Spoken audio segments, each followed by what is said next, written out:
So as a scholar who travels the Islamic world, you see many stories, many people. So what do you think is the biggest problem of the Muslim youth right now, and how do you think we can overcome it? I think the biggest problem with the Muslim youth is perception of Islam itself. Yes.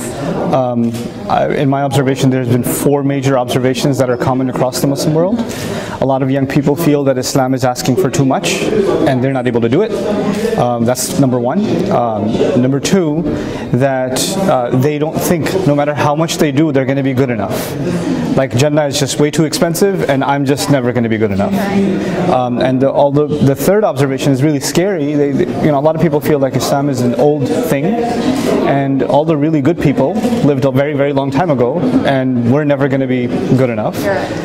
And attached to that is the idea that we're just. It doesn't seem like Islam fits modern life. It belongs in old times, just like the good people were in old times. Islam itself belongs in old times. And then finally, a lot of young people feel that the laws of Islam, the ethics of Islam, the punishments of Islam are very harsh. And they don't even meet modern standards of humanity and human ethics and humanism and things like that, right? So these attitudes have become very common.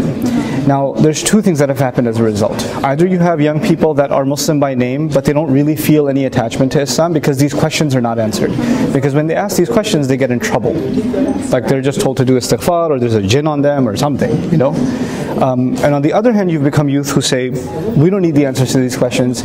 We're just going to follow Islam no matter what. And they become very extreme in their following of Islam, and they're not tolerant of any kind of questions. So 2 extremes are being created. One that wants nothing to do with Islam, and the other that says there's no room for questions in Islam. Who needs answers? We don't need answers anyway. And I feel that Allah gave us this book, لَعَلَّكُمْ تَعْقِلُونَ, so you can think. So you can engage these questions and address the youth the way they should be addressed. Because this is a brief interview, I'll just share with you just some quick observations in addition. I feel that even though I have tremendous respect for scholars around the world, the language of our scholars is no longer the language of our youth. And the reason for that is because they're not engaged in direct conversation. Our scholars belong in a certain circle in society, and youth belong in a certain other circle in society, and these 2 circles don't understand each other, right? And so a lot of times the questions that are being asked after a student learns a little bit about evolution, or learns a little bit of philosophy, or learns a little bit about scientific theory, etc., they start questioning, well, how does this tally with Islam? The scholarship on our side, because they're not versed in these sciences or this philosophy or this new age scientific language, they just feel either they give inadequate answers, or they give answers that are almost like dismissing the question, right? And that, in my view, is even a bigger problem than anything else. These questions need to be addressed, and they need to be addressed intelligently.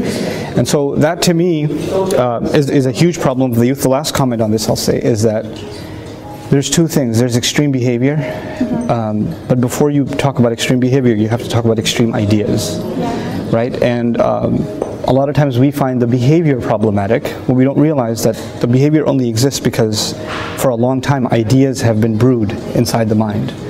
And the real war to me is not the war against extremist behavior, it's actually against extremist ideas and how to counter and really provide an alternative to those ideas, inshallah. So lastly, we have a YouTube channel, and what is your advice to the youth who are watching us right now? So my advice is just hang in there and keep your journey going. This religion asks you to be critical and open-minded and tolerant. Be accepting of other views, even if you don't find them agreeable at first. Just because I disagree with someone doesn't mean that I hate them.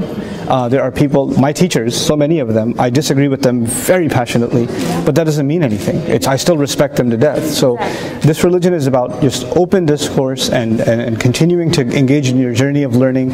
Don't stop learning. The other thing is, don't become obsessive. Whatever you do in moderation. Young people, when they get into something, they really get into something and they lose everything else. So keep a balance between different parts of your life, inshallah. I've got to get going, inshallah. Really nice. And I hope all the best for the YouTube channel and the youth efforts here, inshallah. It was a great honor for us. Yeah, you're welcome. Take care. Assalamu alaikum.